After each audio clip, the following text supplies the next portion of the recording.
saveur divine. Cette bonne nouvelle du royaume sera prêchée dans le monde entier pour servir de témoignage à toutes les nations. Alors viendra la fin. Ce pain céleste vous est présenté par Immaculée Niraneza. Bien, chers amis, chers auditeurs et auditrices de l'émission Saveur divine, je vous salue au nom de Jésus-Christ. Je bénis l'Éternel qui nous donne d'arriver ce vendredi. Voilà une semaine qui touche à sa fin. Je remercie Dieu car je n'ai pas eu vraiment de catastrophe dans ma vie. Je n'ai pas eu une mauvaise nouvelle dans ma vie. Je prie que ça soit pareil pour toi qui m'écoutes à l'instant. Que Dieu te bénisse abondamment. Que Dieu te fortifie si ça n'a pas été pareil dans ta situation. Mais Dieu est bon. Je suis sûre que Dieu va renouveler sa bonté pour nous ce matin. Oui, chers amis, ses bontés se renouvellent chaque matin. C'est un Dieu d'amour, c'est un Dieu de miséricorde. Je prie que vraiment tu ressentes à nouveau l'amour de notre Seigneur.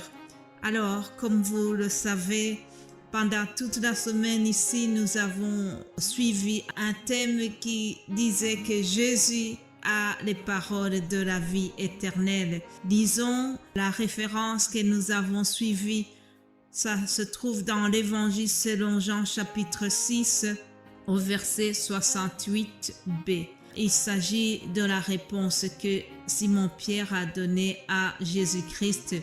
Simon-Pierre lui répondit, « Seigneur, à qui irions-nous? Tu as les paroles de la vie éternelle. » Alléluia. En effet, nous avons vu que Jésus-Christ a les paroles de la vie éternelle. Nous avons vu différents personnages à qui Jésus a parlé et la parole qui leur a été adressée a changé leur vie.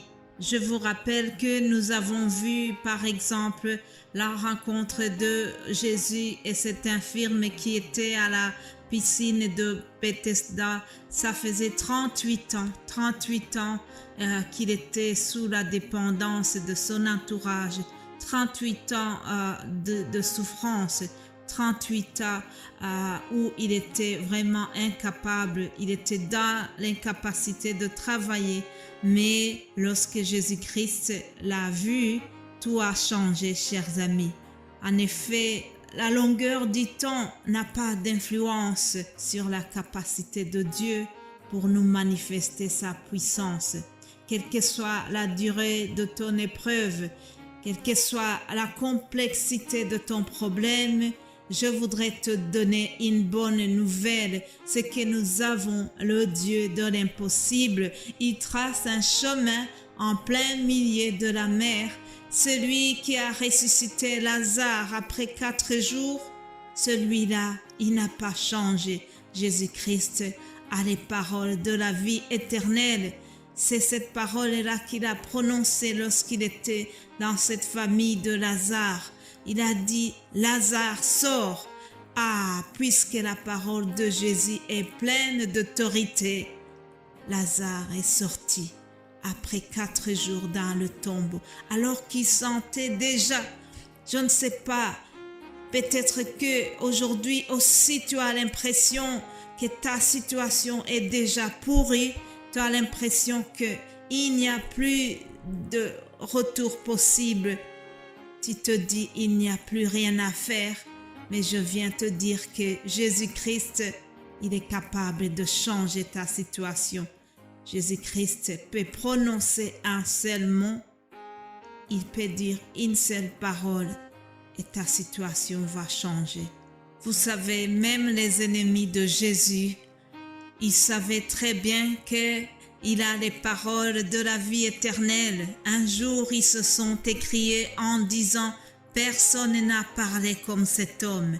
Vous savez, même les gens qui se posent à vous, parfois ils reconnaissent vos capacités, mais ils ne le disent pas à haute voix. Ils savent bien dans leur cœur que vous avez des capacités, mais ils se taisent. Alors Jésus aussi, ses ennemis savaient qu'il a des paroles de la vie éternelle. Ils avaient vu que Jésus a fait des choses extraordinaires. Ils avaient vu l'autorité de Jésus. Ils savaient très bien que ce n'est pas quelqu'un comme les autres. David savait très bien comment la parole de Dieu est efficace. Alors une fois, il a dit, ta parole est comme une lampe qui guide tous mes pas. Elle est une lumière qui éclaire mon chemin. Alléluia. Ma sœur, mon frère qui m'écoute à l'instant, je voudrais vraiment t'inviter vivement à écouter les paroles de Jésus et aussi ne te contente pas seulement de les écouter, mais je t'invite, je te conseille aussi de les traduire en actes. Il faut vivre les paroles de Jésus, suivre les conseils qu'il nous donne et les mettre en pratique. C'est ça aussi le plus important. Jésus-Christ a dit une fois, heureux plutôt ceux qui écoutent la parole de Dieu et qui la mettent en pratique. Jésus-Christ nous a dit aussi que celui qui écoute ces paroles et qui les met en pratique, celui-là, il ressemble à un homme qui est sensé et qui a bâti sa maison sur le roc. Lorsque nous écoutons les paroles de Jésus et que nous les mettons en pratique, alors à ce moment, nous bâtissons notre vie sur le roc. Je vous invite, chers amis, à bâtir sur le roc parce que ailleurs, ce n'est que du sable. Ailleurs, ce n'est que du vent qui passe. Ailleurs, ça n'a pas beaucoup de solidité, mais Jésus est solide. Jésus est le roc. Jésus est le chemin, la vérité et la vie éternelle. Alléluia. Et avant de clôturer cette semaine, nous allons clôturer avec l'évangile selon Matthieu, chapitre 11. Matthieu 11, verset 28. Il s'agit d'une invitation que Jésus nous donne. Jésus a dit, venez à moi, vous tous qui êtes fatigués et courbés sous un fardeau, et je vous donnerai du repos. Acceptez mes exigences et laissez-vous instruire par moi, car je suis doux et humble de cœur, et vous trouverez le repos pour votre âme.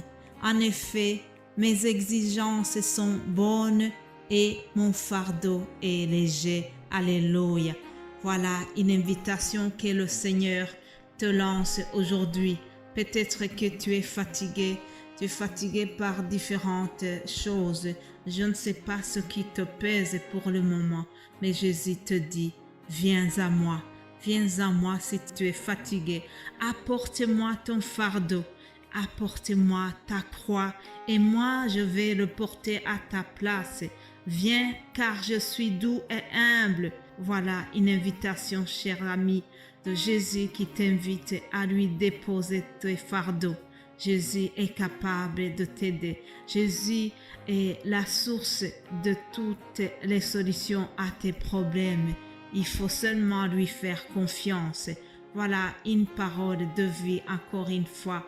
C'est Jésus qui nous invite, Jésus qui nous déclare sa puissance, Jésus qui veut nous manifester encore son amour.